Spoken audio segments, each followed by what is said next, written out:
वंदे पुरुषोत्तमम्।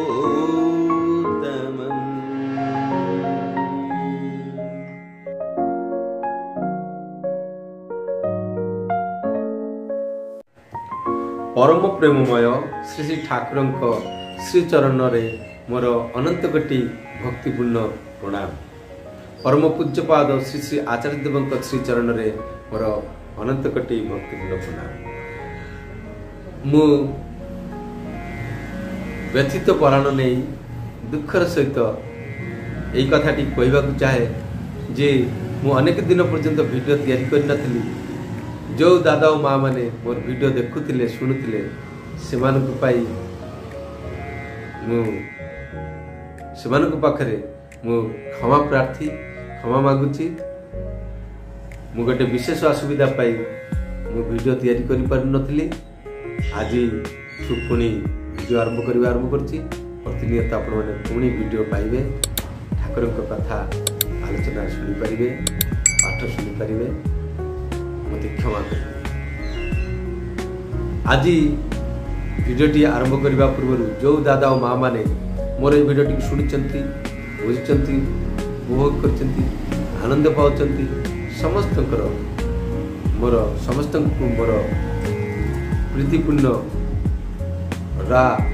भक्ति श्रद्धा और प्रणाम। आशा कर समस्त भलरे अछंती, सुस्थ स्वास्थ्य और उन्नत मानसिक चिंताधारा नहीं परम पिता आदर्श को जाबुड़ी धरी जीवन चलापथ आगे चली मोर आशा। आज प्रसंग सत्यानुष्ठान आउ गोटे बाणी आलोचना करने जाऊँगी, पाठ करने जाऊँगी।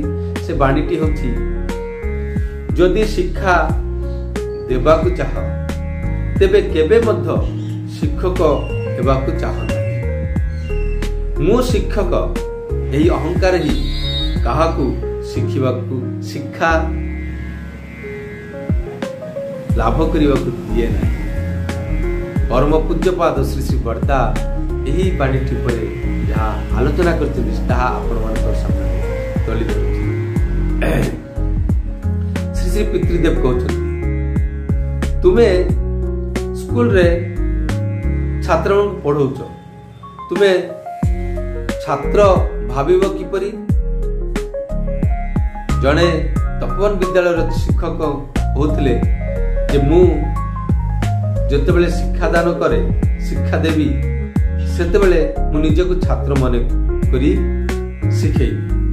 श्री पितृदेव से परिप्रेक्षी कहले तबे स्कूल पढ़ौच हेले निजको किपरि छात्र मन करिवो?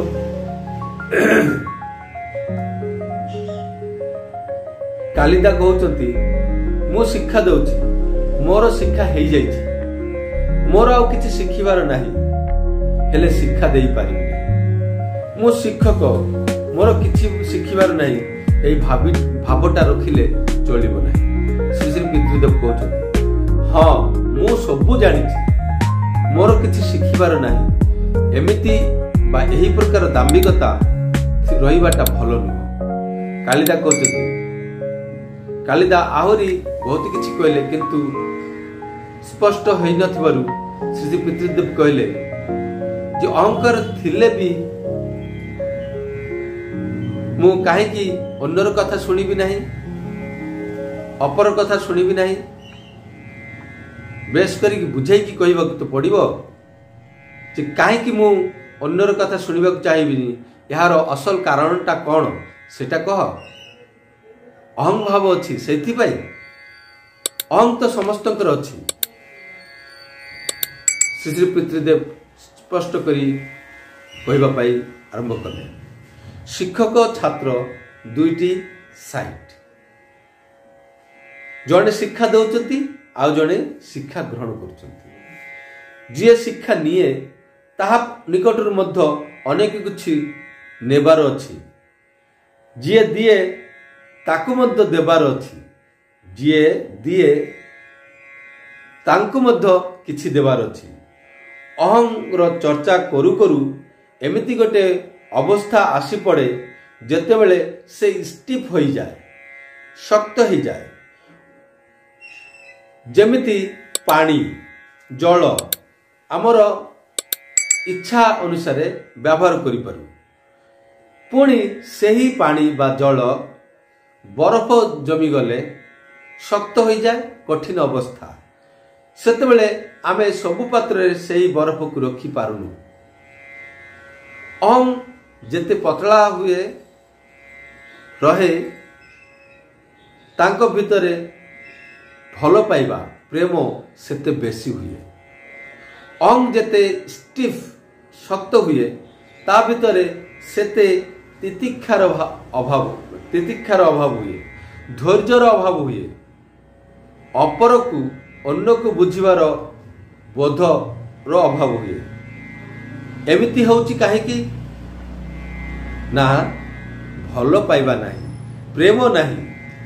ଅହଂ ଶକ୍ତ ହୋଇଗଲେ ମଣିଷ ଭଲ ପାଇପାରେନି। ଶିକ୍ଷକଙ୍କର ଯଦି ନିଜର ଛାତ୍ର ପ୍ରତି ଭଲ ପାଇବା ଥାଏ, ପ୍ରେମ ଥାଏ, ସେଇ ଟାଣରେ ହିଁ ସେ ଛାତ୍ରଙ୍କୁ ଶିକ୍ଷାଦାନ କରେ ଏବଂ ଆନନ୍ଦ ପାଏ। ଛାତ୍ରଙ୍କର ସୁବିଧା ଅସୁବିଧା ଅନୁଭବ କରିପାରନ୍ତି। ଛାତ୍ର ମଧ୍ୟ ଆନନ୍ଦ ପାଆନ୍ତି ସେହି ଶିକ୍ଷକର ପାଠ ଗ୍ରହଣରେ। ଛାତ୍ର ପ୍ରଫୁଲ୍ଲିତ ହୋଇ ଉଠନ୍ତି। ଏଇଟା ହିଁ ହେଉଛି ପତଳା ଅହଂର ଲକ୍ଷଣ। ଆଗ କାଳରେ ଶିକ୍ଷକ ଓ ଛାତ୍ର ମଧ୍ୟରେ କେତେ ନିବିଡ଼ ସମ୍ପର୍କ ଥିଲା। ପଢ଼ିବା ପାଇଁ ଶିକ୍ଷକ ପିଲାମାନଙ୍କୁ ନିଜ ଘରେ ଡାକି ପଠାଉଥିଲେ, ଆଦର କରୁଥିଲେ, ଖୁଆଉଥିଲେ, ପୁଣି ମରାପିଟା ବି କରୁଥିଲେ।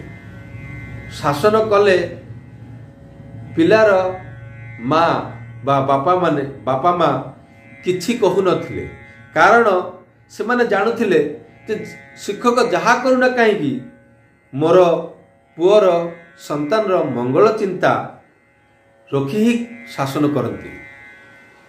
ତା ଛଡ଼ା ଶିକ୍ଷକ ସେମାନଙ୍କ ପରିବାରର, ଛାତ୍ରର ପରିବାରର ନାନାବିଧ ସମସ୍ୟା ସହିତ ମଧ୍ୟ ସମ୍ପର୍କ ରଖୁଥିଲେ, ଇନଭଲ୍ଭ ହେଉଥିଲେ ଏବଂ ସେଗୁଡ଼ିକର ସମାଧାନ ମଧ୍ୟ କରୁଥିଲେ। ତେଣୁ ଶିକ୍ଷକ କେତେ ସମ୍ମାନ ପାଉଥିଲେ। ଦୋକାନଦାର, ସରକାରୀ କର୍ମଚାରୀ, ଗୃହସ୍ଥ ଶିକ୍ଷକଙ୍କୁ ଦେଖି ଦଣ୍ଡାୟମାନ ହେଉଥିଲେ, ସେମାନଙ୍କୁ ଶ୍ରଦ୍ଧା କରୁଥିଲେ। ଇଷ୍ଟ ପ୍ରସଙ୍ଗରୁ ଉଦ୍ଧୃତ କରାଯାଇଛି, ତାରିଖ 31/3/78। ଏହି ବାଣୀ ଉପରେ ଶ୍ରୀ ଶ୍ରୀ ପିତୃଦେବଙ୍କ ଚରଣ ପ୍ରାନ୍ତେ ଗ୍ରନ୍ଥରେ ଆହୁରି ଗୋଟିଏ କଥା ଉଲ୍ଲେଖ କରିଛନ୍ତି ଯେ ଶ୍ରୀ ଶ୍ରୀ ପିତୃଦେବ କହୁଛନ୍ତି ଶିକ୍ଷକ କିଏ? ରାଣୀମା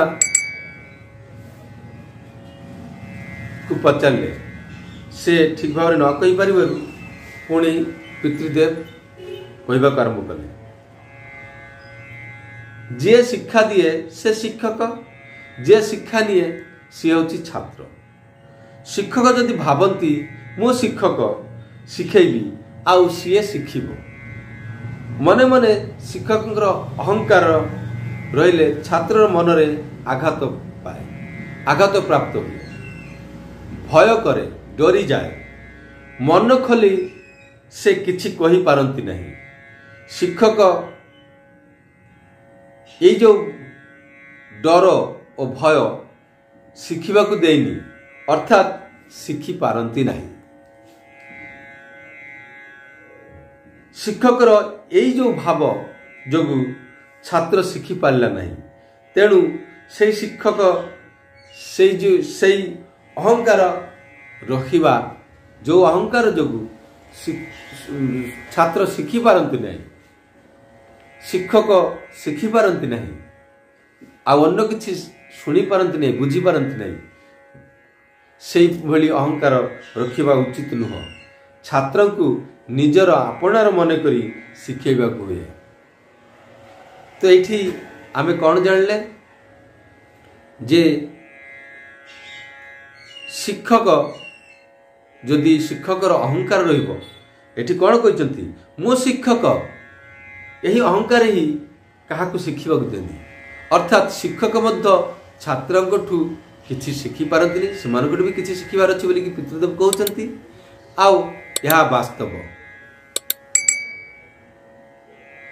तेणु शिक्षक आउ काठू किछि शिखि पारंतिनी आउ पिला मानकू मध्य बुझी पारंती नाही काहेकि ए अहंकार जोगु ए अहंकार जोगु शिक्षक जहाँ शिक्षा प्रदान करती पिला माने डरी जाती संकुचित हो जाती आउ सेमाने मध्य किछि शिखि पारंती नाही तेणु अहंटा को जेते पतला करी रखी हबो सेते भलो अहं तो समस्तकर अछि तेणु बापा माँ गुरुजन समस्त को ए परम पिता ए आदर्श को अनुसरण करी शिक्षा प्रदान करबा उचित माँ पेटरू ही पिला माने शिक्षा लाभ करबा आरंभ करती ठाकुर कथा अनुसार अधा अधा कथा अधा कथा जो फुटुची से समय भितर जहा किछि शिखेबार शिखई दियो नहले परे आउ शिखई हुए ना तेणु स्वामी स्त्री व्यवहार चालीचलन एते सुशृंखल हवा दरकार जहाकू गर्भरे थिबा संतान अनुकरण करी से बुझंती अनुभव करि पारंती सब किछि करि पारंती केवल कहि पारंती नाही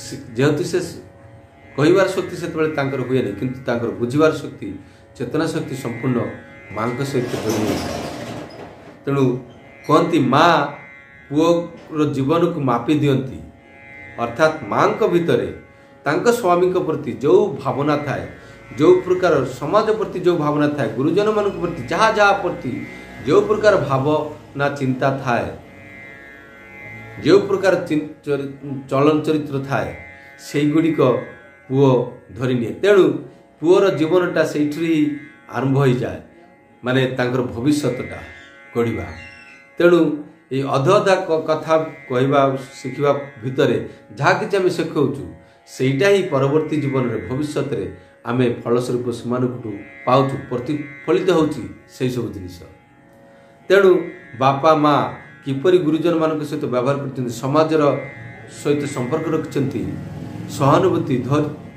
सहानुभूति निष्ठा अनुराग भक्ति श्रद्धा प्रेम ये सब गुड़िक किपरि अच्छी ता सहित यार विपरीत गुण गुड़िक हिंसा देश विद्वेष परनिंदा परचर्चा परश्रीकात्रता विभिन्न प्रकार गुण आम मन भीतर अच्छी प्रवृत्तिमुखी चलन एवं इष्टमुखी चलन युड़िक किपरि कर सब जिनिस से ग्रहण कर तेणुक माँ मापी दियंती माँ जननी से मापी दियंती तांकर ही क्षमता अच्छी कौन सी माँ चिंता कले जदि चिंता करती पर्यवेक्षण करती निजर जीवन को हेले से कहि परिबे जे मोर एई पुओटी किपरि हबो कारण तांकर गर्भरे थिबा बेले माँ किपरि कौन कौन करथिले कौन न करथिले से ही जानि छथि से ही कहि परिबे तेणु आमे माने जहा कहूना कहीं आमर पिला छुआ आमर परिचय मोर चरित्र कौन मोर वृत्ति प्रवृत्ति कौन अच्छी सबकि किंतु मोर प्रतिबिंब मोर प्रतिच्छवि होती मोर पिला छुआ आमे जदि से दोष देवु एटा करूना सेटा करूना एमती करमती कर विभिन्न प्रकार अभियोग दौचु सेटा किंतु अभियोग क्या हेनी पिला को अभियोग देले हेनी निजक अभियोग देकी निजक सुधराइबा पड़ो एटा ही मु परम प्रेम को धरिकी उपलब्धि कर पारछि अनुभव कर पारछि आ विशेष किसी कहूना समस्त सर्वांगीन उन्नति और मंगल प्रार्थना करी एठी मोर आजिर पाठ आलोचना शेष करछि समस्ते भल रहिबे परम पिता को आदर्श को लता भली जाबुड़ी धरी से चरम प्राप्ति आड़ को अग्रसर हंतु यह प्रार्थना जनाए परम पिता रंगराज चरण जय गुरु वंदे पुरुषोत्तम।